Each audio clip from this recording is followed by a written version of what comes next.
of heaven ó depend lórí ẹni tẹ́ bá bí and each nation nǹkan tó bá ń suffer jù the answer to that prayer nǹkan tó ń suffer òun ni heaven wọn. Àwọn Greeks they already had a thriving civilization, a bustling civilization. They were imperialists. So wọn ní ìdówó wọn were hungry. You understand? They're not hungry, they're not starving. They want beauty. When you have money, then you start looking for beauty. You want to beautify your environment. You want music. You want art.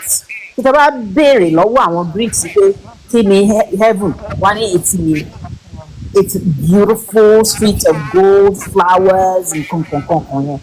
Tẹ́ bá béèrè lọ́wọ́ Jew pé kí ni heaven pẹ̀lú ìyà tó jẹ wọ́n láti Egypt, wọ́n ní is a land flowing with milk and honey. Àwọn Jews wọ́n undergo famine. So heaven titi wọn is a land flowing with oúnjẹ, milk and honey. Tẹ́ bá béèrè lọ́wọ́ Arab ẹ rántí pé the same Abrahamic God ni gbogbo wọn ní. Tẹ́ bá béèrè lọ́wọ́ Arab níbi tí ìyá obìnrin ti ń jẹ wọn tí Muhammed ò jẹ́ káwọn obìnrin wọn free wá ní heaven tí wọn ibi tó ti máa rí òbòdó fàlàlà ni 72 virgins òun ni heaven titi wọn. So ibi tẹ́ ti máa mọ̀ ẹ́ pé the concept of heaven is cooked up nìyẹn sí nǹkan tó jọ.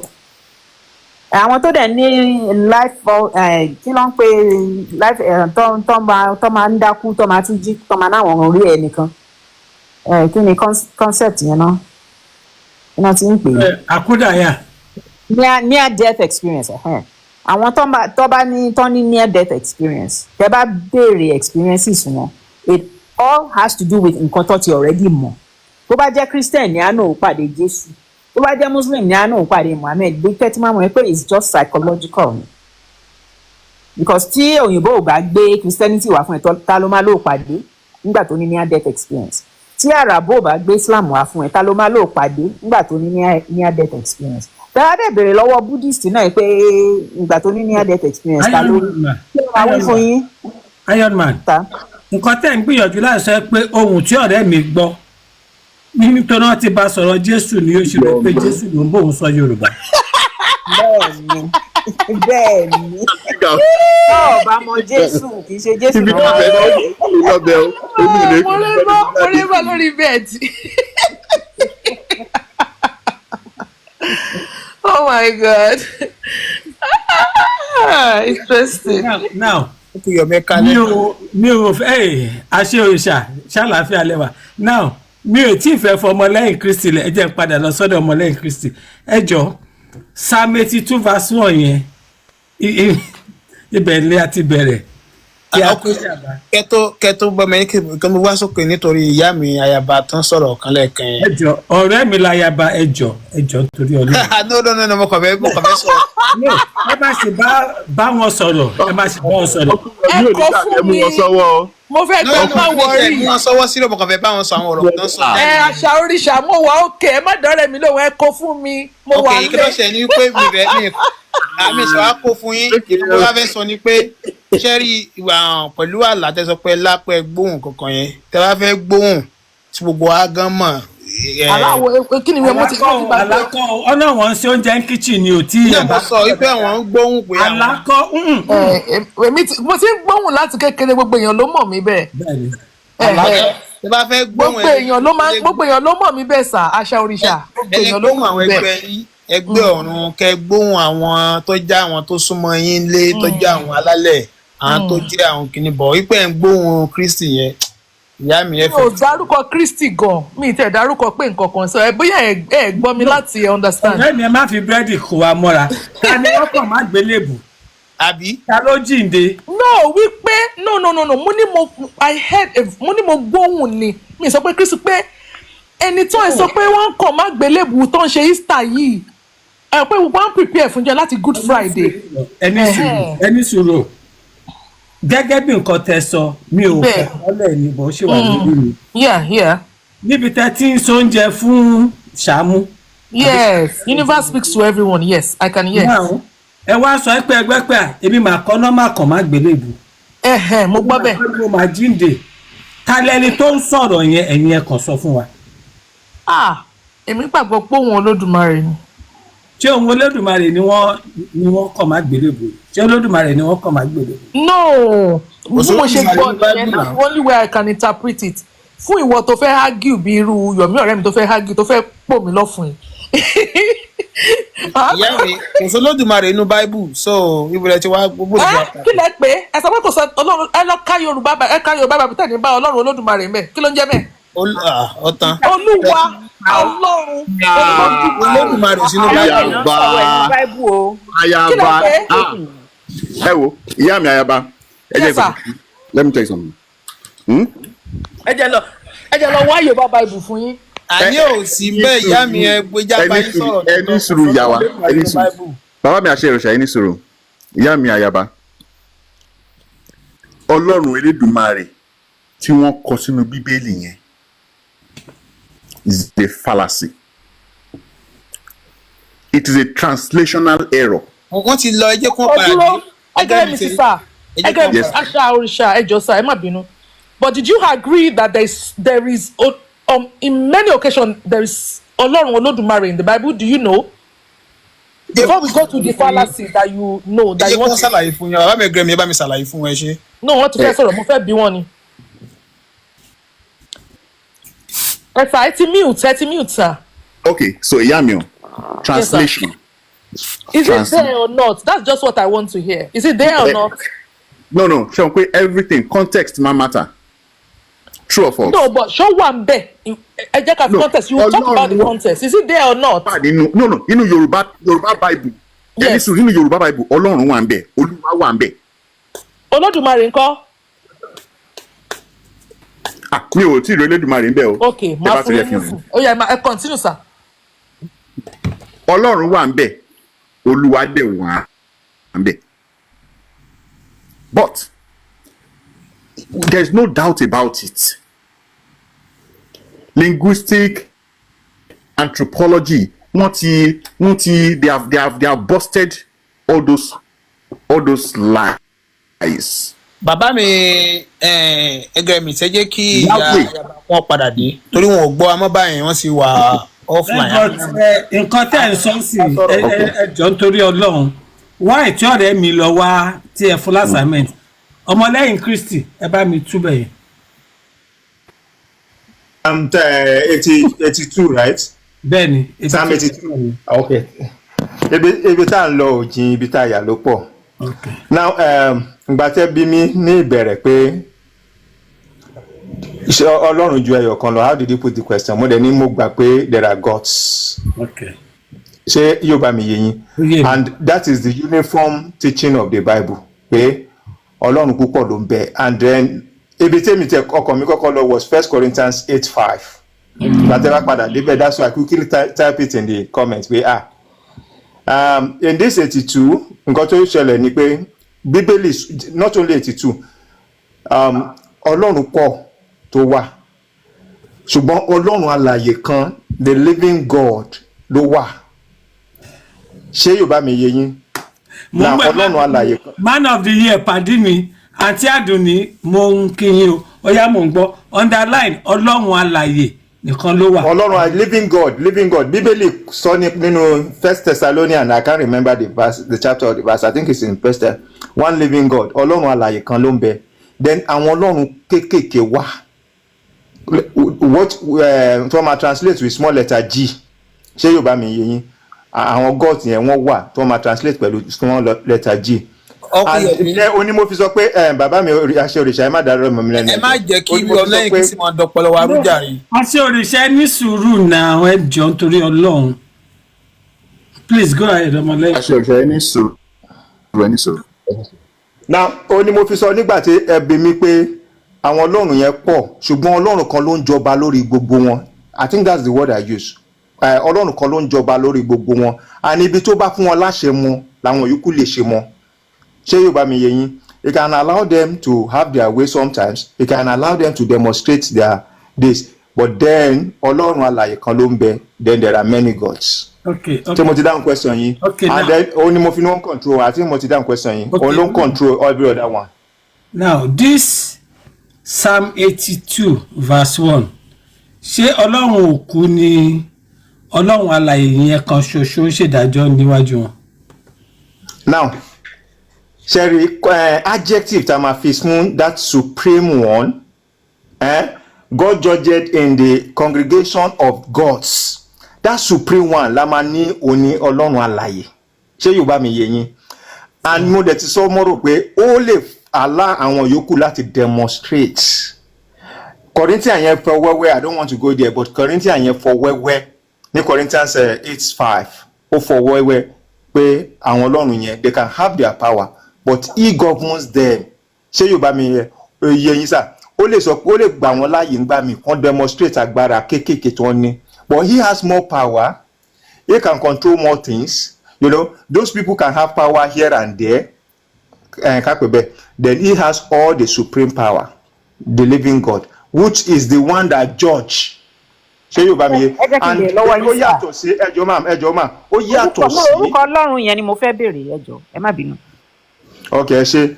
Now orúkọ ọlọ́run yẹn wọ́n ti dàpọ̀ nsìn, and thank you for that question.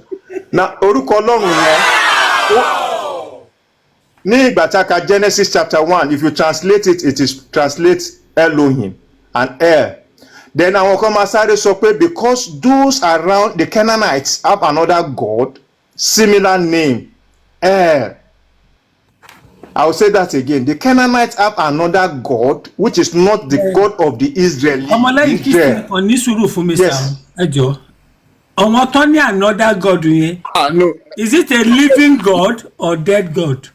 The only living God that I know is the creator of universe, which is in Genesis chapter 1. The biblical God. Mo sọ pé Elohim, hell, and then he gave his name in many koshoruko konoli. Elohim, hell, but mo fẹ́ yàn hell here because of misconception of the Zugerans. Baba me geremiti. Because of the Canaanite God and Asherah and other persons, one is similar name, but it doesn't mean it's the same God. And I think Abrahamic God, which is the one that called him out, has been in existence. And then Olomose láti sọ pé ó máa lé àwọn Canaanites yẹn jáde because of what they have done. Those Canaanites has a similar name, even Ba and etc. to God El. So Yorùbá mi yé yín. And then Ọlọ́run ní Bíbélì is called by more than one name. Ṣé Yorùbá mi yé? Bóyá ẹ fẹ́ pè ní Yahweh, bóyá ẹ fẹ́ pè ní El Shaddai, bóyá ẹ fẹ́ pè ní Please. Bàbá mi fẹ́ gbósòkè. Bàbá mi ọmọlẹ́yìn. Bàbá mi ọ̀nà Christian. The scholarship does not agree with you. This idea. This idea. To agree, but ọmọlẹ́yìn Kristi is very right. This idea. Now. Okay. Let me bust that bubble. Okay, and I will give you copious evidence. My dear quote that I have read. Look, the findings at Ras Shamra have proven very significant. In fact, Smith, 2002, pages 25 and 28, the Ugarit archives. Right, the evidence. I'll quote verbatim. So Timani mistake. Help me when you read the book. The evidence of the similarities between Canaanite and Israelite societies has led to a major change in our understanding of the relationship between these two societies. Rather than viewing them as two separate cultures, scholars now define Israelite culture only as a subset of Canaanite culture. Right? The deities of the land, El, Baal, Asherah, and Anat, are consistent. The cultures and subcultures are consistent. Let me give you some copious references. Niels Peter Lemech, LEMCHE, The Canaanites and Their Land, The Tradition of the Canaanites, Sheffield, UK. I think it was written in 1991. Mark Smith, The Origins of Biblical Monotheism, Israel's polytheistic background and the Ugarit texts, New York, Oxford, 2002.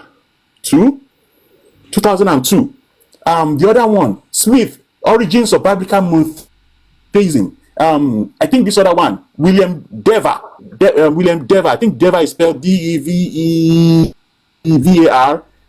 You can type Dever or you can type Dever. William Dever. Did God have a wife? Archaeology and folk religion in ancient Israel. Right? So these things, okay, Rainey too was a good guy. Anson Rainey, who is a Canaanite? A review of the textual evidence, Bulletin of the American Schools of Eastern Oriental Research. I mean, the Scopius, Ras Shamra has changed everything. It has changed everything. Israelites are only one of the sub-cultures of Canaanites. The Israelites are Canaanites, pure and simple. QED, full stop. I'm quoting you scholars of New Ancient East Studies. Emiko Dimoko. It is the same Relationship. Same Baal. It is the same Asherah. It is the same Anat. Relationship Israelite. Ejo, please. Bíi ti Ẹ̀gbá, àwọn Ẹ̀gbá tán lọ sábẹ́òkúta àti ṣé Ọ̀yọ́ náà ti wà rí. No difference. It's like that. They're the same people. Ṣùgbọ́n àwọn Israelites believe pé àwọn wà superior ju àwọn Canaanites lọ. Wọ́n dẹ̀ believe pé deity táwọn tán assign sáwọn specifically ti El tó assign sáwọn specifically, that is Yahweh, ipò lágbára ju deity àwọn Canaanites lọ. And Yahweh sọ pé òun máa gba ilẹ̀ Canaan fún àwọn Israelites. Just like bí àwọn Israel of today ṣe ń ṣe pẹ̀lú àwọn Palestine. It's that ìjà wọn yẹn ó ti wà látọjọ́ tipẹ́. So they are all the same deities, just politics in it. The Bible is just politics. Jerry, anybody, kò possible kò jẹ́ supreme láíláí. Tó bá jẹ́ supreme kò lè ever gba ilẹ̀ Canaan fún ilẹ̀ Israel láíláí. Kí ló dá àwọn Canaan yẹn fún? That's only Ashe Orisha. That's only your own idea. Bàbá mi ẹgẹrẹ mi ti mú sir. Ẹ jẹ́ kí n rí àsìn kan. Inú mi dùn pé ibi tá a tún padà sí. Ibi tí mo ti bẹ̀rẹ̀ ọ̀rọ̀ yìí is to distinguish between Hebrew, Israel and the Jews. Even nínú Bíbélì àtàn pé wọ́n máa ń gbé wọn fúnra wọn, ìyàtọ̀ dẹ̀ wà nínú mẹ́tẹ̀ẹ̀ta. And I will go straight to the point again. Who are the Hebrews? Hebrews are referred to as Abraham and his descendants. Simple. The Israelis are referred to as the descendants of Jacob. Then the Jews, right? Emiko, you can do your research. First story púpọ̀. The Jews are just the descendant that descended from Judah. Otan. Now, tá bá fẹ́ wá máa gbé lọ, kí ni relationship àwọn mẹ́tẹ̀ẹ̀ta? I have broken it down. Mo ti mú example yẹn wá. Now, nígbà tẹ́ fẹ́ sọ̀rọ̀ nsìn, Iron Man sọ nǹkan kan, nígbà tán break it down, you didn't make any objection, you didn't make any comment. Tó sọ̀rọ̀ nípa Elohim, Yahweh and so on, you didn't say anything. Now, ibi tá a ti bẹ̀rẹ̀ ọ̀rọ̀ yìí gangan ni pé there are many gods. Yahweh or whatever, Elohim, ó yàtọ̀ sí Allah. Allah yàtọ̀ sí Olódùmarè. Even ọ̀rẹ́ mi tó ní kí n lọ ka Job, àti gbé Job yẹn wá, Job 13:3. Ó ní surely I will speak to Almighty. Almighty yẹn ní òpònú kan. Yorùbá ní kò kà. Ó náà sọ ẹ máa gbọ́ ọmọ máa sọ fún yín. Almighty yẹn ní òpònú kan gbé. Irú àìbù yẹn gan. Irú àìbù yẹn ó wọ́ọ̀sì ju everything else. I'm sorry. Ibẹ̀ yẹn. Now, instead tá a máa fi jiyàn pé kankan náà ni àwa wọnú characteristics Allah tó jẹ́ kò bímọ èèyàn kan ò bí. Inú Kaaba ló ń gbé, èdè kan ṣoṣo ló ń sọ, Arabic. kò sọ̀rọ̀ ń pa ẹ̀mí mọ́, kò sọ̀rọ̀ ń pa mẹ́ta lọ́kan, kò rán ọmọ ẹ̀ kankan wá.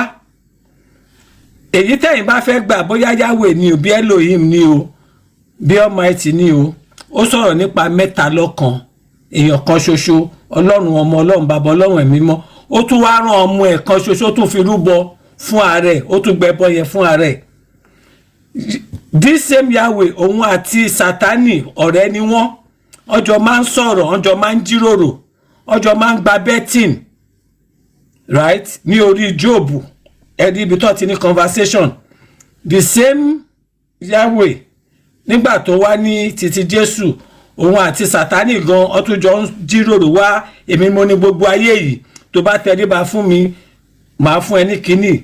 But Elédùmarè tọ́rẹ́ mi lọ mú jáde nínú ìwé Job ní Yorùbá yìí, òun ò mọ Job rí o.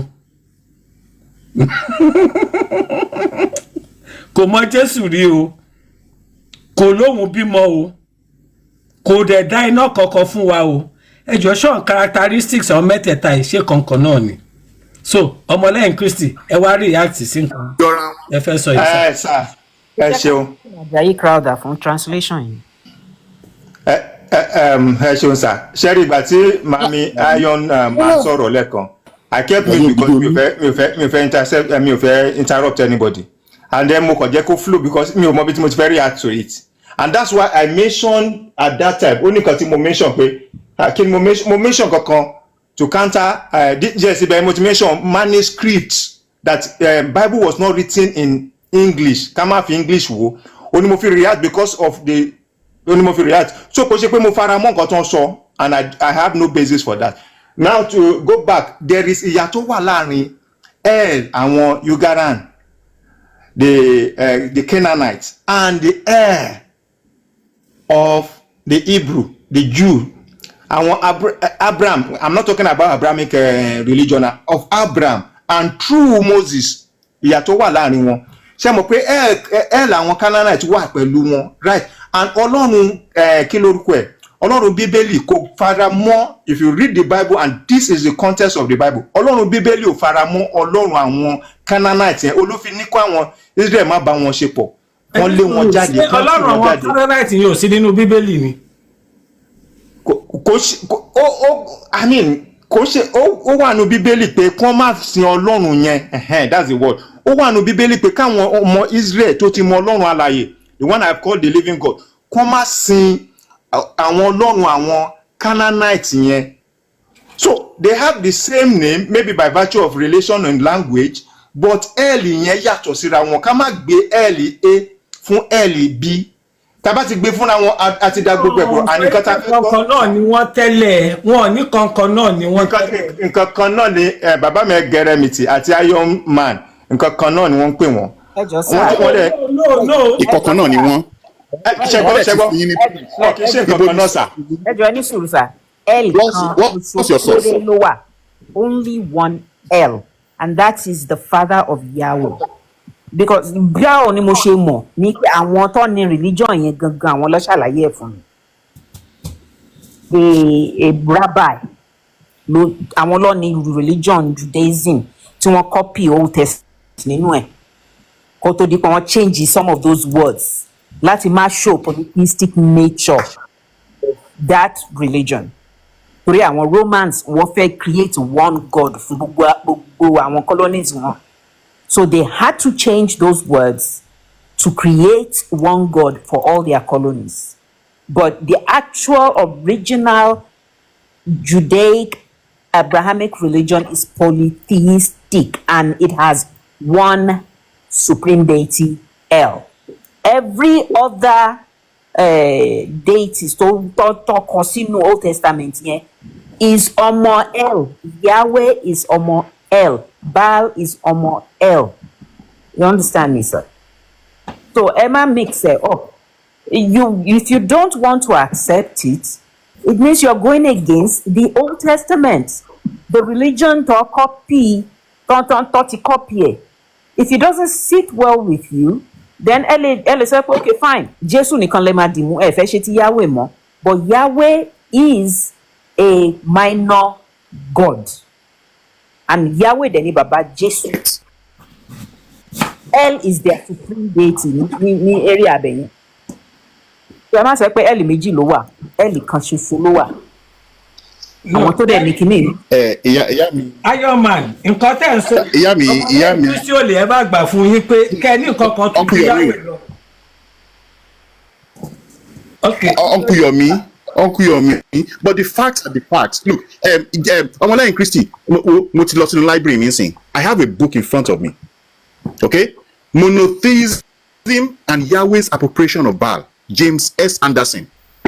It's a green book, Library of Hebrew Bible and Old Testament Studies. I mean, these are people, one more cutting one for. I've read this book from pali to pali, and it tells you the same thing from polytheism and Yahweh's appropriation of all the others into a monotheism with the help of the Romans. It's clear. Okay, look, rank among the Canaanite gods: El, Baal, and the Rephaim. Conrad E.L. Heroes. This is from Harvard. These writers are from Harvard. They are near-initiated study scholars. This is the work of their life. Rank among the Canaanite gods: El, Baal, and the Rephaim. 1979. Still here in my library, Garden Dust. So, I don't know what you guys are. I can't help you. Ọmọlẹ́yìn Kristi. I say it again, sir. Mama, may I only get Soroma? Ẹjọ́. Cherry arguing against this, is like àwọn tó ń ṣe religion, àwọn tó kó lẹ́rú lọ sí South America tó wá ń ṣe voodoo, tó ń ṣe kí lorúkọ, what's that other ìṣẹ̀ṣe tó ń ṣe bẹ́ẹ̀ yẹn. So it's just like káwọn yẹn kọ́ wá máa argue pẹ̀lú àwọn ìṣẹ̀ṣe tilẹ̀ Yorùbá. No, when they know pé wọ́n borrow ìṣẹ̀ṣe tilẹ̀ Yorùbá ni wọ́n wá refine to ibi tán wà lọ́hùn. Àwọn materials tó lè rí àti àwọn nǹkan tí àwọn masters wọ́n bẹ̀ tán allow wọn láti ṣe. They had to refine it.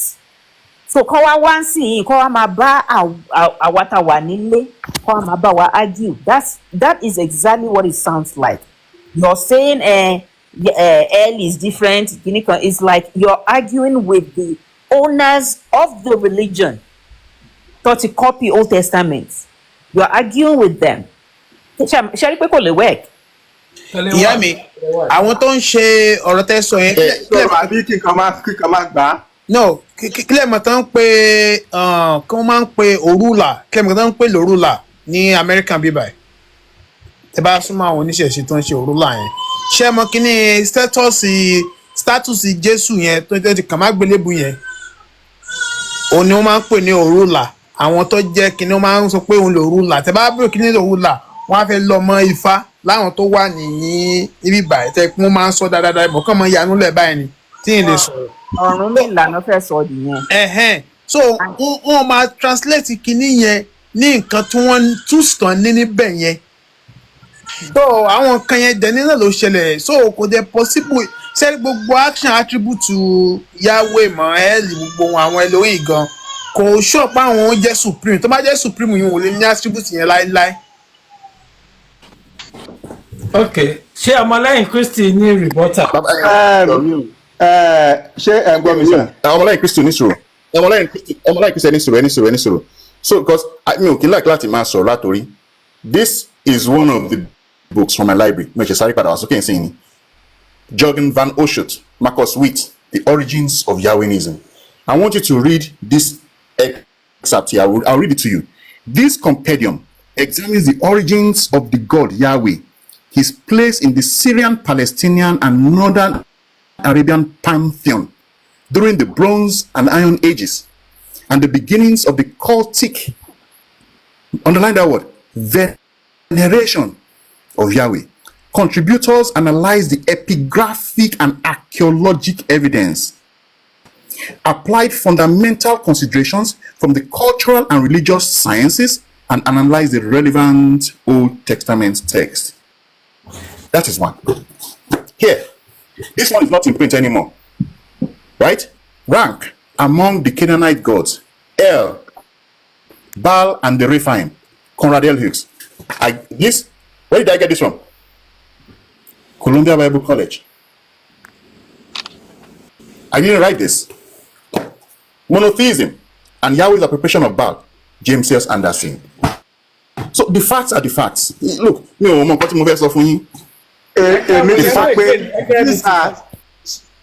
ṣé mo lè sọ̀rọ̀ sà ẹ ṣe na èmi ti sọ fún yín pé the El of the Canaanites is different, and the Baal of the Canaanites is different from the El tó pé Abrahamu. El tí Mose sọ nípa ẹ̀, they are different gods. This ibẹ̀ mi rò pé they are different gods, they are not the same. Ó sọ pé Canaanites nínú ìwé tẹ́ ṣó sìn, and I'm saying the Canaanite God is the same thing tí Yahweh sọ pé káwọn Israel má worship. You shall not worship their God. Moses emphasized that you should not worship, and that's why he said they should drive them all out. I'm not saying there is no God in Canaanite. Yes, sir. ọmọlẹ́yìn Kristi right wo ni Yahweh ní láti ní pé kí wọ́n má sin God kan. That's a different ball game. I mean, they are one confuse you Canaanite El with the biblical El. Ẹ jẹ́ kí ni wá béèrè simple question ní ọwọ́ yín. Bá yẹn ta ló dá? What is the origin now of the Ba? Ta ló dá Ba? Bẹ́ẹ̀ni. Now it is the idol of the Canaanites. Ta ló create yẹ? Àwọn èèyàn ti ń worship nǹkan tó lọ́run sọ, nǹkan tí Yahweh sọ nìyẹn pé you shall not find any solution. Question ni mo béèrè. Ta ló àwọn onímọ̀ tí answer yìí pé àwọn Canaanite ti ń worship Baal and other gods. Tí Yahweh ò dẹ̀ fẹ́ any solution. Ẹni sùúrù náà. Èmi kàn máa ju question yẹn dẹ̀ máa kúrò. Bá yẹn tí wọ́n worship ta ló dá? Now, mo sọ pé idol ni, and idol means is the handwork of men. Ṣé gbọ́ mi sir? Idol means is the handwork of men. Example, nígbà tí ẹni sùúrù example nígbà tí Aaron tó fọ́ọ̀mù image, kí ni wọ́n ti pè image golden calf fáwọn, that's an example. And then ẹmọ kan tó ṣẹlẹ̀ ní incident yẹn nínú Bíbélì, and again and the emphasis of Moses to the Israel àwọn ọmọ Israel gbà tí wọ́n jáde ni pé you should not worship the God of the Canaanites. Gbogbo àwọn òwe mi sọ pé àwọn tó kọ ọ̀ṣọ́, but they are making expository about the God of the Canaanites, which is different from the biblical God. Ibi tí emphasis tèmi wà nìyẹn. Tá bá dẹ̀ ti confuse àwọn méjèèjì, then all the bases are baseless. Okay, now ọmọlẹ́yìn Kristi, èmi rò pé orí Yahweh yẹn ò pé, and I will tell you why. Now mo bí ọmọ mi ó wá bọ́ síta, ó wá lọ ra bèbí wá, ó wá fi bèbí ṣeré nínú ilé. Ẹjọ́ bó ni bèbí yẹn ṣe jẹ́ ìṣòro ayé mi tó yẹ pé gbogbo àlámọ̀rí mi mo wá ń bọ́ ọmọ mi jà pé ó fi bèbí ṣeré. According to you, Ba is a man-made deity tọ́wọ́n Canaanite àbọ̀wọ̀ Israel tí wọ́n create fúnra wọn. Yahweh wá ń jowú nǹkan tọ́wọ́n èèyàn create fúnra wọn nítorí pé ó jẹ́ Yahweh tí ó máa ń jowú. Are you listening to yourself? Ìyẹn ni mo ṣe bèrè pé ta ló dá wọn? He is now feeling threatening fún nǹkan tí àwọn tóun dá. And again, even in human, I will be a failed father. Tọ́mọ mi bá ti fi mí lẹ̀ tó ti lọ ń tọrọ oúnjẹ lọ́dọ̀ yóò líyà. Let us look at it from that angle. Wọ́n sọ fún yín sìn bí wọ́n ṣe bíra wọn ẹ̀gbọ́n lélẹ̀. Ẹ̀yin wá sọ pé no, ìlú tẹ̀ mọ nǹkan kan ń pa ẹ̀ o. Ẹ ló yàtọ̀ sí wọn, ó ṣe kinní kan. Nǹkan tó báyìí Elohim tó ń sọ yìí, ta ló dá wọn? ẹni àwọn èèyàn ni wọ́n dá wọn so Yahweh àwọn èèyàn tí wọ́n dá according to nǹkan tá a kà nínú that Psalm 82 yet Yahweh òpònú ó tún sì ń bá wọn ṣèpàdé is omnipotent right bóyá hell ni ó lọ bá wọn ní o àbínú hell àbí nǹkan kan ó tún sì ń bá wọn man-made gods ó tún sì ń bá wọn ṣèpàdé so please can you explain that further sir ẹ má bínú ẹ̀yin kọ́ ni mò ń sọ̀rọ̀ sí o Yahweh ni mò ń sọ̀rọ̀ sí o. mi ò tiẹ̀ bínú ẹ̀mí kàn fẹ́ ká get understanding yẹn tá a bá ti get understanding yẹn gbogbo ọ̀rọ̀ yóò nílé but tá a bá ti ń confuse hell nítorí hell eléyìí tá a bá ti ń confuse ẹ̀ and then a máa miss gbogbo ẹ̀ up now that is the plan of God nígbà tí ènìyàn ti ṣubú Ọlọ́run wá bí ènìyàn ṣe máa and that's why tó fi fún Abraham ní ìpinnu yẹn. Mr. Yomi welcome lẹ́yìn kristu bàbá mi aṣọ òrìṣà ṣe ẹ máa jẹ́ kí n sọ̀rọ̀ ẹ jọ. what's that question now. aṣọ òrìṣà jẹ́ máa ní sùúrù ẹ jọ. mo mú látàárọ̀ náà ni bọ̀ lẹ́yìn kristu tún gé yín lẹ́gẹ̀ẹ́ bẹ́ẹ̀ wọ́n throw question yẹn away. No, throw question away. I'm answering this question for goodness sake. Mo ti kọ́kọ́ sọ sí I don't want to go talk on top of my but mo ti kọ́kọ́ sọ sí pé àwọn méjì ni one is Canaanite, one is the one that Moses talk about. They may have, similarity in language make them call God. They may have been referring to Moses. So kan idol ni. But the question is why is jealous? The latest question the latest question now is he wants me to analyze why tí Yahweh ṣe gbà tó ṣàwo. Ó ní mo ní sọ pé that is the whole story of the Bible. Nígbà tí ènìyàn ti ṣubú, Ọlọ́run wà interested in restoration of man. And then he was looking for, because all men have turned away from him. But Abraham was turned to him. He now said, and that's why we knew that the Messiah was going to come. Comprehensive understanding of the Bible. That's why we know that the Messiah was going to come from the lineage of Abraham. And so forth, and the blessing and the covenant he made with Abraham. And then we link it even when Abraham make Isaac Irubo. So it is the comprehensive will of God. Even though all men have turned away from him, now he was looking for somebody to turn to him, and then through him get the whole world, and that's where Christ came. So there are two different gods, there are two different persons. Explanation here, understand it. Tí Yahweh bá jó mi ní science omi the posing, kí ni point of Jesus? Why can't just make decision? Kí ni tí o lè pàṣẹ? You don't teach him what to do, ẹ okay now ọmọlẹ́yìn Kristi ẹ sọ pé el méjì ni ìkan tọ̀wọ́ Israelite àti ìkan tọ̀wọ́ Canaanite. orúkọ ló papọ̀ sá. ìkejì yẹn talẹ́lì tó dáa bó ló ṣe come into existence àwọn èèyàn. mo ti dá yín lóhùn sá mo dẹ̀ tún má pẹ̀rẹ̀ wá ẹni sùúrù sá mo dẹ̀ má pẹ̀rẹ̀ Aaron wá Aaron nígbà tó make golden calf fáwọn ọmọ Israel. Was Yahweh pleased with him? No. One of the commandments, Exodus chapter 20, ìwọ kò gbọdọ̀ ní Ọlọ́run mìíràn pẹ̀lú mi, ìwọ kò gbọdọ̀ ya èrèkéré kan fún ara rẹ, tàbí ẹ̀wọ̀n and so forth. I don't want to start reciting it. So, it's human child brain, àwọn other gods, including the hell of the Canaanites. Ṣé Yorùbá mi yé yín? But the real actual God was the one that spoke with Abraham. Mo make reference to Abraham. And then say through his lineage, he will call the whole world. And ṣé mo ti pé ká tó débí mo ti sọ pé there is a living God. Ṣé mo ti sọ ẹ sẹ́yìn Ọlọ́run alààyè wà to rule over the other gods. And bó dẹ̀ ṣe rí nìyẹn. So the living God is not man-made, is not the child brain of man. He is the creator of heaven and earth, including man. Nǹkan tó wá yè mí lẹ́nu sìn náà ni pé why tí a living God own jowú dead God. Now a living God yóò wá ní agbára. No, let me give you a simple example. Inú mi dùn ọmọ tẹ́ ń fún lọ́mú lọ́wọ́ ń sìn adàgbà adógbò adnáwó rẹ̀ lẹ́yìn.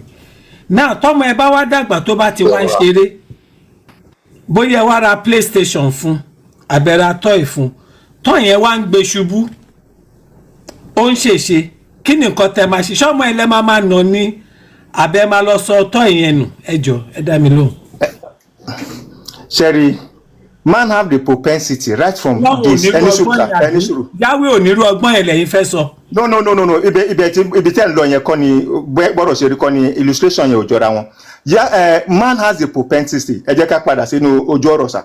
Man have the propensity to follow other gods, especially because man wants what is physical, what he can touch, what is, what he can touch, what he can feel, what seems to him to be pleasant, what seems to him to be fast, etc., etc.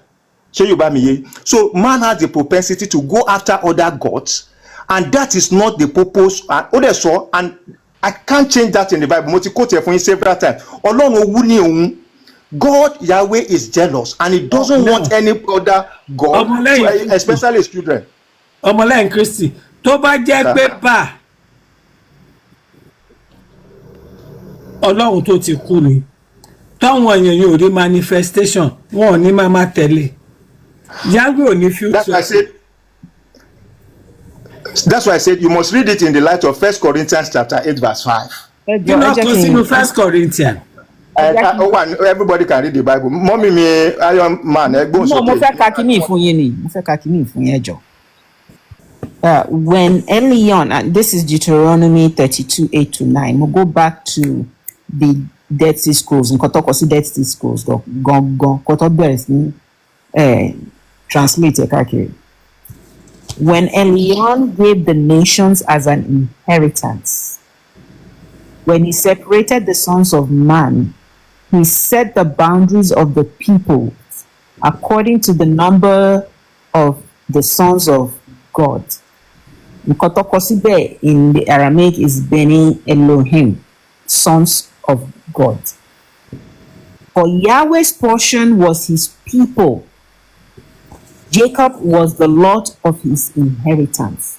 Elion ló fún house of Jacob ló fún Yahweh wípé àwọn tó máa jọba lórí rẹ̀. You understand? Àwọn other tribes níbẹ̀ yẹn àwọn náà ní gods títí wọn tí Elohim Elion tó fún wọn. Ìtorí ẹ̀ ni Yahweh ṣe sọ fún àwọn ọmọ Jacob pé kọ́ má forí balẹ̀ fún any of those other gods, and their brothers our sons of God, sons of Elion ni gbogbo wọn, including Yahweh. So ó wá sọ fún àwọn house of Jacob àwọn inheritance tó fóun wípé kó máa ṣe alákòóso lórí wọn wípé kọ́ má forí balẹ̀ fún àwọn other sons yẹn o wípé òun nìkan ni kọ́ forí balẹ̀ fún. So Deuteronomy kílẹ̀ kama 32 verse 8-9. Ọmọlẹ́yìn Kristi ṣé ẹ fẹ́ tún bẹ̀ yẹn tún fún wa. Wọ́n ti change ẹ̀ láti from the original tó kọ sí Dead Sea Scrolls. Wọ́n ti change ẹ̀ wọ́n ti sọ the angels instead of sons of God yẹn wá kọ angels síbẹ̀. Ẹ má jẹ́ ká sọ pé wọ́n ti change ẹ̀ mà. No, wọ́n ti change ẹ̀. Ẹni sùúrù. There are translational issue, especially because Yoruba, there are translational issue. We know you are not reading Yoruba now, so there are translational issue. And must change it, and every time they want to make it closer to the original manuscript. Only me mapping part that's the original manuscript, even though I don't read Arabic and I don't read Hebrew. Now, in the passage, just a second, man. Ṣé gbọ́ nígbà tí mo sọ pé politics ni Christianity? Oh yeah, Joe. Igbo when the politics ṣẹ̀ṣẹ̀ dé, are we talking about as far back as 300th century or after 300th? I'm talking about the Roman Empire. Okay, I go beyond the Roman Empire in my perspective. Roman Empire borrowed parts of the Torah and then created the New Testament and put everything together and called the Holy Bible. So ìtorí ẹni tí n bá fẹ́ ka Old Testament, I go to the original kó tó di pé ọwọ́ wọn bà ọwọ́ Roman Empire bà, and nǹkan tí wọ́n dẹ̀ kọ síbẹ̀ rèé wípé Elion ló pín àwọn nations yẹn fún àwọn ọmọ ẹ̀. Ó wá fún Jacob Yahweh ní house of Jacob, torí ẹ̀ lọ ṣe ń pè ní Ọlọ́run Jacob. Yahweh is Ọlọ́run Jacob. so táwa Nigerians àbí Africans àwọn tó gbé religion yìí wá fún much later tá a bá fẹ́ máa defend ẹ̀ kò ṣe defend I'm sorry because it's not ours àwọn tó ní nǹkan wọn àwọn nǹkan tó kọ rèé wọ́n ní àwọn ní supreme deity Elion but àwọn ní other gods of which Yahweh is one of them. Yam is one of them. Ẹ jẹ́ ká some of the names jáde. Wọ́n ti mention Baal lẹ́ẹ̀kan. So kò ṣe defend. I'm sorry. Yami, what's it called? Ọmọlẹ́yìn Kristi. See, sharing contest sọ yẹn, ẹ gbọ́dọ̀ fún wa ní evidence. Èmi ti kọ evidence jáde fún yín. In fact, this is another book from my library. Against the Gods. By John Corey. Against the gods. Against wọ́n ti jẹ́ kí n lọ sínú library mi kí n lọ máa pull out two books that I have not read for years. Against the Gods by John Corey.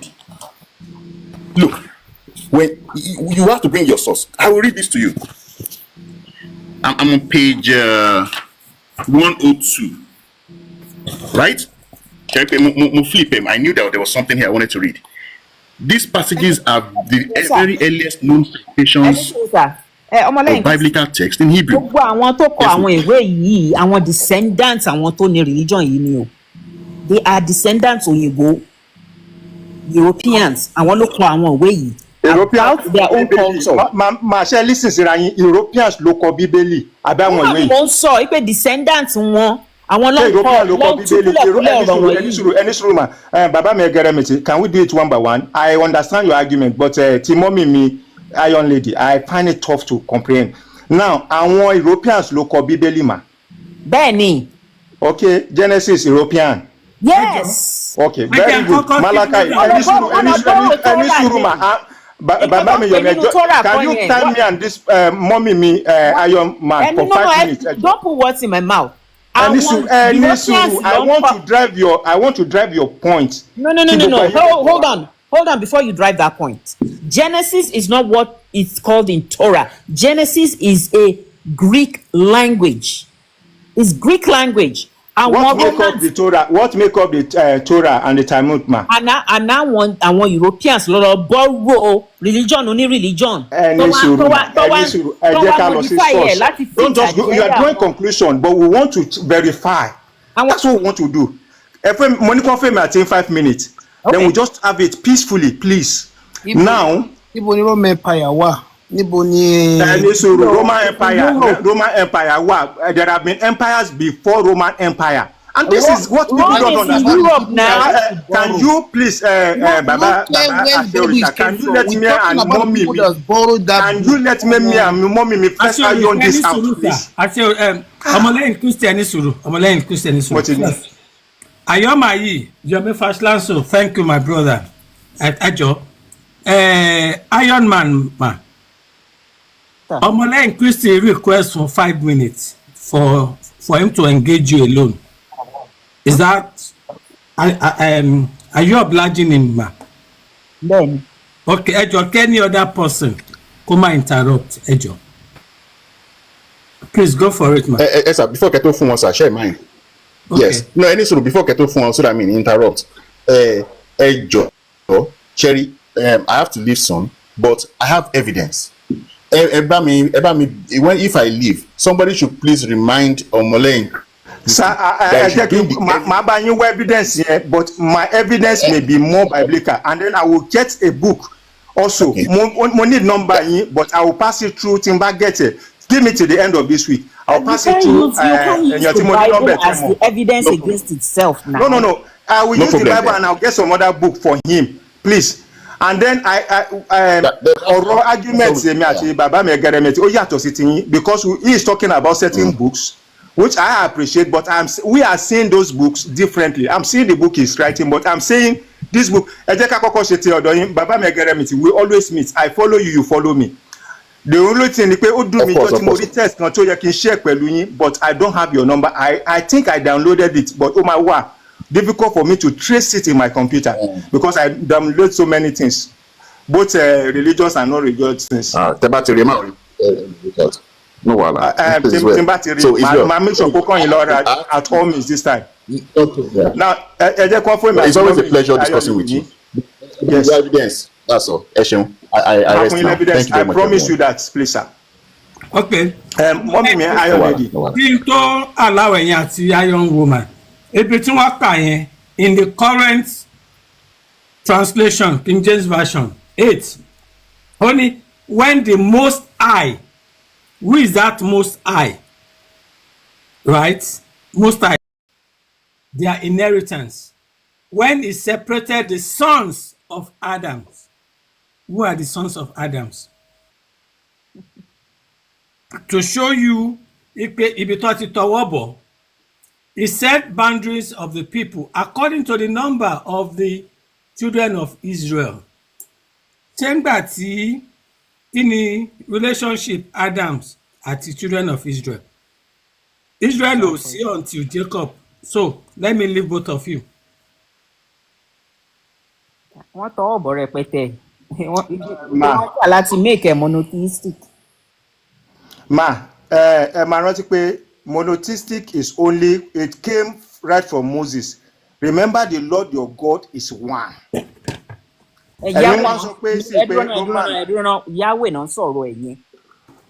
Yahweh is one. Yahweh is one. You have agreed that Yahweh is one. Èèyàn kan ló ń jẹ́ Yahweh, ọmọ èèyàn kan ló ń jẹ́ Yahweh náà. Okay, táwa ni bàbá ẹ̀.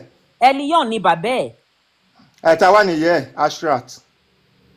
Elion ni bàbá ẹ̀. I don't know. Ta ni yẹ náà ma. I don't even, Yahweh ni Ashrat I think, but I don't know ìyá ẹ̀, but Yahweh ni bàbá ẹ̀. According to their, listen, according to ìṣẹ̀ṣe àwọn people yẹn nìyẹn.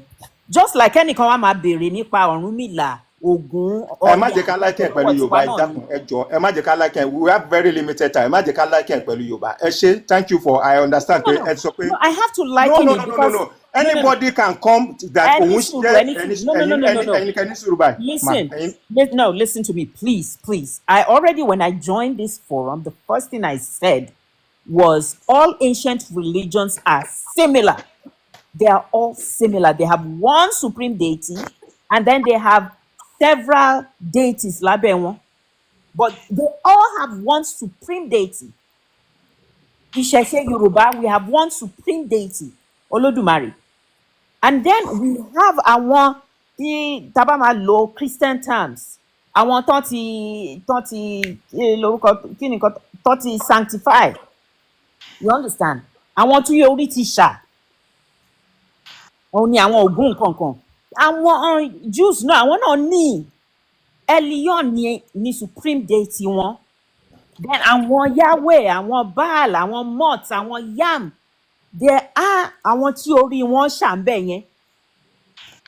But ìgbà tí àwọn Roman Empire tó fẹ́ create a single religion láti fi unify gbogbo àwọn colonies wọn, tọ́dẹ̀ mọ̀ pé those colonies, they speak different languages, they have different deities, but they wanted to unify everything. Wọ́n lọ ṣe mú Old Testament yẹn, wọ́n wá change some of the words. Wọ́n wá yọ the actual name of Elion kúrò ń bẹ̀ tó wá ń kọ́ sọ pé supreme God. Then àwọn ọmọ ẹ̀ wọ́n kọ̀ wá ń pè wọ́n ní sons of God. Ibòmíì gan angel of God lẹ́ẹ̀ma rí tọkọ síbẹ̀. So I'm telling you, this is ìṣẹ̀ṣe àwọn people yìí. Ìṣẹ̀ṣe wọn ni. You can't so argue. Can you not draw conclusion, please? Just mention the point without drawing conclusion. Let it be you. Tẹ́ bá ti ń draw conclusion, ó yà mí lẹ́nu. Now let me take you. Now in Genesis chapter 1, who was operating there? Creation of the earth, Genesis chapter 1. Èwo nínú àwọn gods yẹn ló ń ṣiṣẹ́ bẹ́ẹ̀? Elion ló bá wọn ọmọ ẹ̀ sọ̀rọ̀. Come, let us make man in our. Elion, okay. Elohim, you call him Elion, okay. No, Elohim. Listen. This is grammar wọn ni. Elohim means pantheon wọn. Àwọn ọmọ. Their pantheon. Àwọn ọmọ El ni Elohim collectively. Elion is their father. So Elion ló ń sọ fún àwọn Elohim plural. If we come, let us make man in our image. and àwọn pantheon yẹn Baal wà ń bẹ̀, Yahweh wà ń bẹ̀, Mot wà ń bẹ̀, Yam wà ń bẹ̀. Now kí ni evidence pé bá àti àwọn yòókù yẹn wà ń bẹ̀? Because religion wọn ni nǹkan tó ń ṣàlàyé nínú religion wọn. I told you, yes. Wo nǹkan tó ń ṣàlàyé does not hold water for me here. Any sùúrù. Listen, I told you I have a rabbi friend, right? No. Please, don't go there. You have a rabbi friend. I respect your friend. He's Okay, not can an I read authority on something this. to you? Any suruma. Sherry, anybody can claim to be Babalawo and then say this and this and this because he's your friend. And then I begin to quote him. And that's why I respect Baba Megeremiti. He brings books to portray that part. I don't hear what somebody says and now begin to run with it. Anybody could have lied to you because you want to come excuse any suruma. Please, can you not interfere, Big Joes? Please, can you not interfere, Big Joes? I request from Kenny. I thought this is for two of us, sir.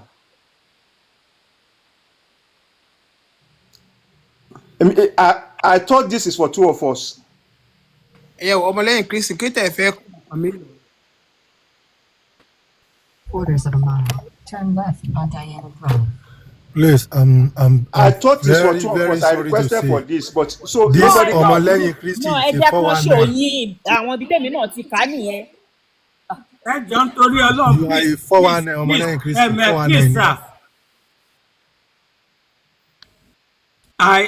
I don't condole indiscipline on my platform.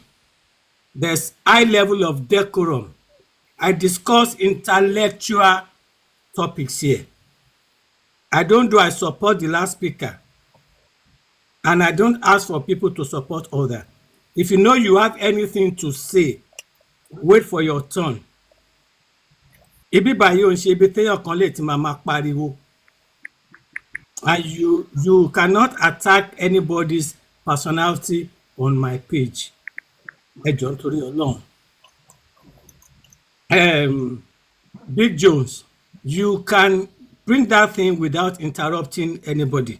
Timbari, I will put it on the bigger screen. They asked for 5 minutes for both of them, even though I do not appreciate both of them talking at the same time. But we can still all manage if it's two people. Then ìkẹta bá ti ń fọwọ́ sí no. Please, if anybody on mute now, with due respect, I will drop the person. If you notice on my platform, mi ò kàn rẹ́rìn unnecessarily. Mi ò ní ṣe àtẹ́wọ́ yẹn unnecessarily. Hell lélẹ́yìí ó bí ọmọ 70. Nínú ọmọ 70 yẹn, Yahweh wà nù wọn. Ọmọlẹ́yìn Kristi dẹ̀ recognize Yahweh tó wà nínú ọmọ hell yìí. But Yahweh lè ó wá ní ẹ̀gbọ́n tó ń jẹ́ bá. Àwọn èèyàn dẹ̀ kọ́ náà create bá eléyìí. Hell ló bí. Now sí ọmọlẹ́yìn Kristi ti present bá tọ́wọ̀n èèyàn fọwọ́ wọn dá. Àwa ti wá discover bá ọmọ hell ẹ̀gbọ́n Yahweh. Ẹ jọ ṣé bá ò tí ì pé méjì báyìí. Ó tiẹ̀ tún ti pé mẹ́ta. lọ́ọ̀sà ẹjọ́ mo fọlọ́ mi. Bá àti di mẹ́ta náà ẹ tún ní eucharistic ní bá àti ẹ̀. Ẹ ní sùúrù náà. Ẹ jẹ́ kí n sọ̀rọ̀ náà ẹ má count ẹ jẹ́ kí n sọ̀rọ̀ ẹ jẹ́ kí n sọ̀rọ̀. Now mo ti sọ pé 1 Corinthians chapter 1 King, why am I saying Corinthians? 1 King chapter 18. Ẹ jẹ́ kí n ka verse 1 nìkan. And it came to pass after many days that the word of the Lord came to Elijah in the 3rd year, saying, Go show thyself to Ahab. But ibi tí mo lọ ni pé the whole of this was talking about Elijah and the prophet of Baal. The whole of that chapter. We don't have time to read all the chapter. Àti ṣe ọmọlẹ́yìn Kristi Ẹni àwa ti sùúrù sà, ẹni sùúrù, ẹ jẹ́ kí n débi tí mo lọ sà, ẹ jẹ́ kí n débi tí mo lọ. Baal yẹn is fighting against Yahweh in that passage. Ṣé mo correct yẹn sẹ́yìn? This Baal and versus Yahweh ni passage yìí sọ 1 King chapter 18 is Baal against Yahweh. Okay. Ṣé ọ̀rọ̀ mi ti yé? So why is sorry, Iron Man, ẹ jọ̀ọ́, ẹ má bínú mọ́ mi yẹn now. Nísìnyí, bá tó wà nínú 1 King yẹn, ṣe báwọn èèyàn ni wọ́n dá yẹn ọmọlẹ́yìn Kristi àbí? Àwọn èèyàn ni wọ́n create. Ẹ jẹ́ kí n sọ story ẹ̀ fún yín, ẹ jẹ́ kí n sọ background ẹ̀ fún yín sir. That will help us to get this thing fast. Sherry, Ahab married Jezebel. Jezebel is from the Canaanites. mi ò lè rántí chapter yẹn, but in this first king a mọ̀ pé obìnrin Canaanite ni. So she now brought her god, idol god, into Israel because she is the queen. And then wọ́n wá establish, and that was against the intention of Yahweh of Israel, Yahweh of Jew. Ṣé Yorùbá mi yé? And then Yahweh now was angry with them and sent his prophet Elijah. So they went Elijah versus the prophet of Baal. And then ní ìparí yẹn a mọ̀ pé àwọn kí lorúkọ ẹ̀, àwọn prophet Baal yẹn wọ́n lose, and then wọ́n pa wọ́n. Elijah mú kan pa wọ́n. And then one of they say, choose ye these days who ye shall serve, either the God, either the Baal or God. Ṣé Yorùbá mi yé? And gbogbo yẹn wá establish mi ò fẹ́ ká máa kà, ó wà nínú open document, the Bible, and motivation chapter. It's a whole chapter, we can read the story at our time. So Baal tí Jezebel mú wá sínú Israel is that same Baal you are seeing for the Canaanites. Ṣé Yorùbá mi yé? Ó yàtọ̀ sí Yahweh. Yahweh ò kí n fẹ́ porúkọ ẹ̀ nígbà. Yahweh kọ́ ni mò ń sọ ẹni sùúrù. Ó náà ni ó yàtọ̀ gédé pé okay, kò sí Baal nílẹ̀ Israel. Àní ẹni sùúrù, Yahweh kọ́ ni mò ń sọ. A ti sọ̀rọ̀ Yahweh tán. Nǹkan tí mò ń sọ lélẹ́yẹ̀ tún máa gbọ́ mi. Gẹ́gẹ́ bí your own words, obìnrin kan ló gbé Yahweh Baal wá, àbí bẹ́ẹ̀ kọ́? Mo sọ sà, bẹ́ẹ̀ ni mo sọ. Now àwa ti establish yẹn, Baal tí obìnrin kan gbé wá yẹn, òun ni ó tún wá ní àwọn wòlíì, àbí? Bẹ́ẹ̀ ni, the prophet of Baal, yes. Bẹ́ẹ̀ ni, so àwọn wòlíì yẹn a ti wá mọ̀ wọ́n, ìyẹn ni iná jórun. Àbí wá ń sọ pé ń sìn hell tó ní ọmọ 70 tẹ́yìn recognize Yahweh tó wà nínú ọmọ hell yìí. Yahweh eléyìí ó ní ẹ̀gbọ́n kan Baal. Mo ní Baal yẹn náà ni, èmi ní Baal yẹn náà ni Baal tó wà ní 1 Corinthians chapter 8. That's what I'm saying. Oh. Now, okay, Baal yẹn tó jẹ́ ẹ̀gbọ́n Yahweh tẹ́ mọ̀ yìí. Ti Canaanite, ẹ má sọ pé mo mọ̀. Ọlọ́run tèmi mọ̀ ni Ọlọ́run Israeli, the living God. But I tell you that I have knowledge about other ones. Ẹ má sọ pé mo mọ̀. Don't put it that way, sir. Ẹ sọ pé ẹ jẹ́ ká differentiate one for the Canaanites and one for the Jews or Hebrew. Okay, now ibi tí a tún ti á leléyìí, ẹ ti gbà pé el méjì ló wà, ẹ sọ. Bẹ́ẹ̀ ni mo gbà yẹn. Ẹ dẹ̀ ti gbà pé Yahweh méjì ló wà. Bẹ́ẹ̀ ni sir. Àbí? Bẹ́ẹ̀ ni sir. But ẹ gbà pé Baal méjì ló wà. Bẹ́ẹ̀ ni sir. Bẹ́ẹ̀ ni mẹ́ta ni Baal ìlú nígbà o, mẹ́ta náà sọ Baal mẹ́ta náà ti ló wà. Torán tún ti ní kan wà nù Eucharistic. So Baal ti pé mẹ́ta ń bì, ẹ má jẹ́ ká yọ kúrò.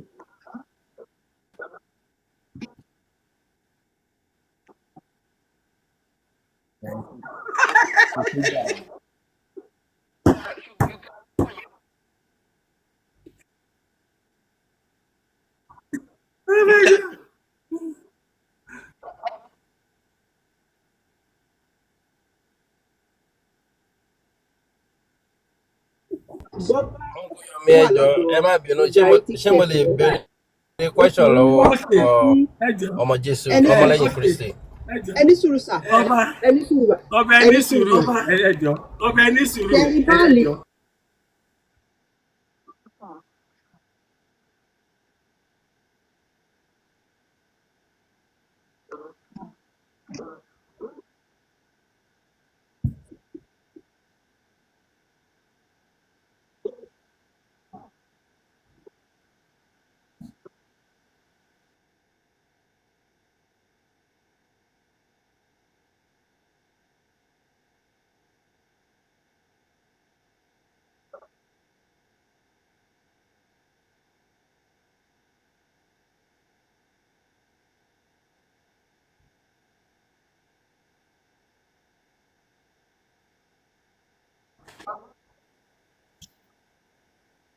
mi ò sọ pé àwọn ọmọ Israeli fọwọ́ ra wọn dá. Mo ní ẹni sùúrù, ẹ ti sọ̀rọ̀, ẹ jẹ́ kí n sọ̀rọ̀ náà.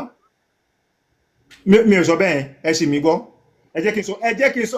Are you telling me what I said or I will tell you what I said?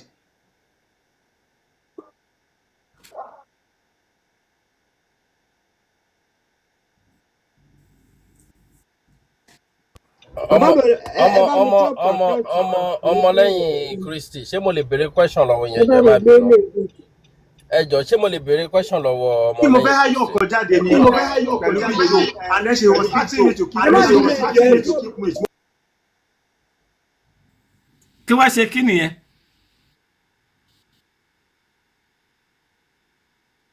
okay ẹ jẹ́ n drop yín. okay.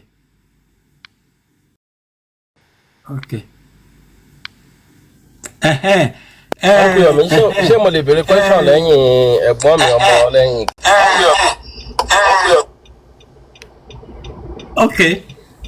mo ń bọ̀ ọba ẹ máa béèrè question. ọba ẹ bá mi mute ní ẹ kọ́kọ́ mute.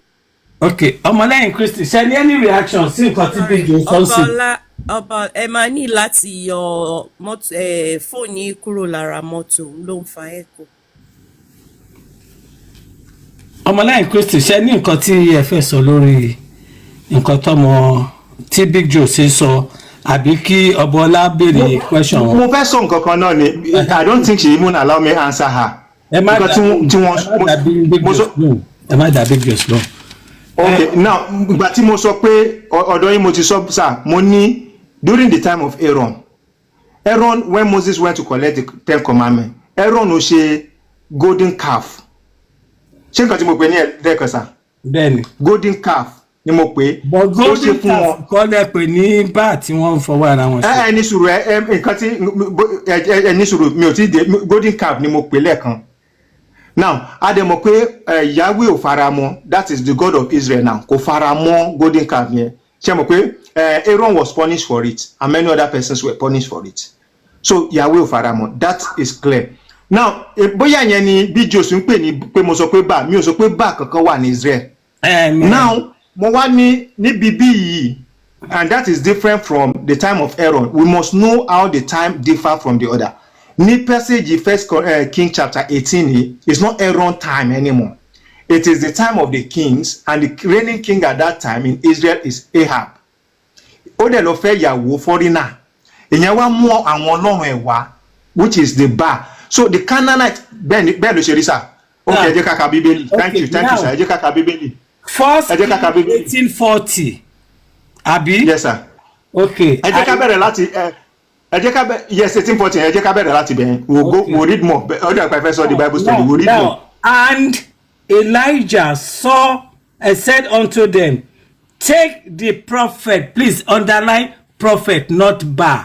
Nǹkan tí mo fẹ́ fà yọ ni. ẹ̀ka délẹ̀ take the prophets of Baal.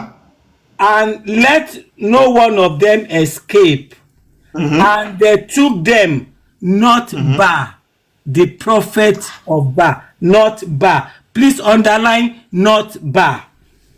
And took them. Elijah brought them down to the brook. And kíní kan ó dẹ̀ fọ̀bẹ sí wọn lọ́rùn. Baal kọ́ ni wọ́n pa ń bẹ̀ yẹn.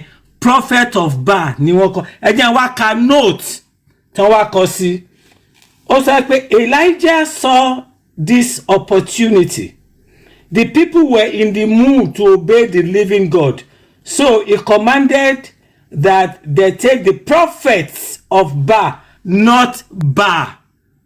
Not Baal. So Baal kọ́ ni wọ́n pa ń bẹ̀ yẹn. Nǹkan tí mo fẹ́ fàyọ nìyẹn. Just like in sin kí ẹ máa sọ. Ẹ jẹ́ ká ka verse 21. Ẹ jẹ́ ká ka verse 21. Ẹni sùúrù ọmọlẹ́yìn Kristi. I am a teacher, I teach. I break down the Bible for a living then. Ó dàbí sìn kéèyàn kan sọ pé wọ́n wá lọ pa Ṣàngó àbí wọ́n lọ pa Ògún. Meanwhile àwọn tí wọ́n ní wọ́n pa ń bí báyìí ni àwọn tí wọ́n ń sin Ṣàngó àbí Ògún. Ó kọ sí bí báyìí openly the prophet of Baal. The prophet of Baal. Mi ò mọ̀ bóyá because ọbọlá ṣẹ́rí bí ẹ ṣe máa lọ bí fàṣì yẹn wá nìyẹn tí a tún máa kọ́ ọ́. uncle mi ṣe rí question mẹ́bìrì lọ wọn bóyá ó máa mú clarification wá ni mo ṣe fẹ́ béèrè because ẹ má bínú ọmọlẹ́yìn Kristi ẹ má bínú uncle mi ẹ confirm ẹ pé Baal kan ló wà Bible accepted according to you, but this bar tó jẹ́ yọkan yìí ó ní nǹkan ṣe pẹ̀lú other Yahweh tí ẹ recognize, ó dẹ̀ ní nǹkan ṣe pẹ̀lú other ṣé hell ni àbí mo lè ṣe orúkọ yẹn pé tẹ́ ẹ recognize. How come? How come? ọ̀rọ̀ ọbẹ̀ ní sùúrù now ìfẹ́ wo ibi tí ọmọ lẹ́yìn Kristi tó máa tó gbójú sínsìn yìí now 1 King 18:21 I read, and Elijah came unto all the people and said, how long art ye be between two options? If the Lord be thy God, follow him, but if Baal, then follow him. And the people answer him not a word. Ẹjọ ibo ló tún ti pa bá ń bí báyìí. Nǹkan tí mo mú jáde ọ̀tọ̀, nǹkan tẹ́yìn wọ́ ọ̀tọ̀. Èmi sọ pé ṣé ń gbọ́ mi sà? Ṣé wọ́n lè pa philosophy ni? Mo sọ pé Baal is a philosophy. Ẹ fẹ́ divert me sí philosophy more than me go that route. Wọ́n lè pa Baal is a philosophy, but it has been imported into Israel at the time of First Corinthians. Any sir. This idea has been brought into Israel at the time of First King chapter 18. And then the people are alternating between serving Yahweh, verse 21, and serving Yahweh or the God of Israel and this Baal. So Elijah came to make things right. Okay, let's know which of them is God. That is what that story is about. Okay, now, Ọmọlẹ́yìn Kristi. And then one could call any story, I can summarize in 30 seconds. One of the gods could bring down fire, which is Yahweh, and Baal could not bring up fire. And that was what was used to determine which of them was living God. In passage here. Okay, now. Okay, now, in your own words, Baal was their philosophy. I agree. Yahweh too was their philosophy. Fine, no problem. Me dispute here, but me. So, but Yahweh, the living God, is peculiar and is the creator of heaven and earth. Even though you call it philosophy, is the living God. One is the living God, is the creator of heaven and earth. According to them. Thank you, ma. According to the Bible, according to the Bible, more agree. According to the Bible, more agree. According to the Bible, yes. No, no. Ọba Ọlá. Ibi kékeré mo kàn fẹ́ kà. Ẹni ẹ jẹ́ kí Ọba Ọlá béèrè ẹ máa wá later meetings. Ẹ má bínú sister mi. Ṣé rí ó wà easy. Ọmọlẹ́yìn Kristi accept pé Yahweh méjì ló wà, hell méjì ló wà, but Baal kan ló wà. Agreed. Ẹ jẹ́ ká jọ gbà bẹ́ẹ̀, But my question, ibi tó tún ti wá agree ni pé Baal tí wọ́n wá sọ pé ó wá sí Israel yẹn. Òun náà ni the same Baal tó tàn mọ́ Yahweh tí wọ́n agree. No, wọ́n sọ bẹ́ẹ̀. Wọ́n ní Baal méjì ló wà náà. Wọ́n agree pé Yahweh tó jẹ́ tí Baal yẹn jẹ́ gbọ̀n fún. Wọ́n agree pé yẹn wà bẹ́ẹ̀ kò ń ṣe Yahweh ti Bible. If I'm wrong, Ọmọlẹ́yìn Kristi so. Now, my question is very simple. How come the Bible can establish the same Baal as the family of that Yahweh? And you agree with it, but you didn't agree that the same Baal... Baal is not the family of Yahweh. But you agree that there is two Yahweh. You agreed? Yes. And then, that is the point I'm trying to make everybody clearly understand. You agree there is two Yahweh, but there is one Baal. This Baal, to one no Bible don't be one. Is it the same Baal? But Yahweh they agree with one Bible. That's my question. Oh, thank you, sir. Now, Sherry, relationship wà láàrin Baal, Canaanite Baal, Canaanite Yahweh, and Canaanite Yahweh Baal and good. Those are the three words. There is a relationship between these three persons for the Canaanites. Then there is dualization of name. I'm over to the Hebrew now. The Hebrew El is different from the Canaanite El. The Hebrew Yahweh is different from the Canaanite Yahweh. Now, at this point in First King chapter 18, and the Baal to are related, the Canaanite has been imported into Israel. Okay, any zero. You agree now? You agree now that same Baal, don't be what Israel yeah. Is a family or relative of the Baal, the Canaanite, right? For imported from Canaanite gods.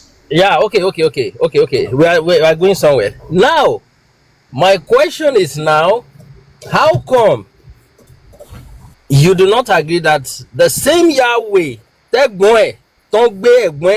Israel, you do not recognize that one in your philosophy or in your knowledge of the Bible? That's my question. Because they have something to do with that Yahweh. The Baal have something accept ẹ̀gbọ́n, wọn accept àbúrò. Ṣé mọ̀ nǹkan tí wọ́n ṣe ní ilé wa náà nìyẹn ní sùúrù sà. No, ẹ̀yin ní sùúrù ẹ̀yin ṣe máa sọ. Nǹkan tí wọ́n ṣe ní ilé wa náà nìyẹn o. Wọ́n accept ọmọọba, wọn accept èmi.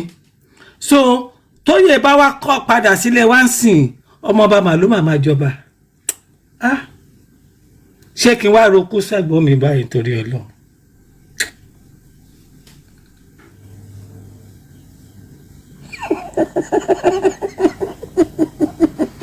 Okay, people, what pack here,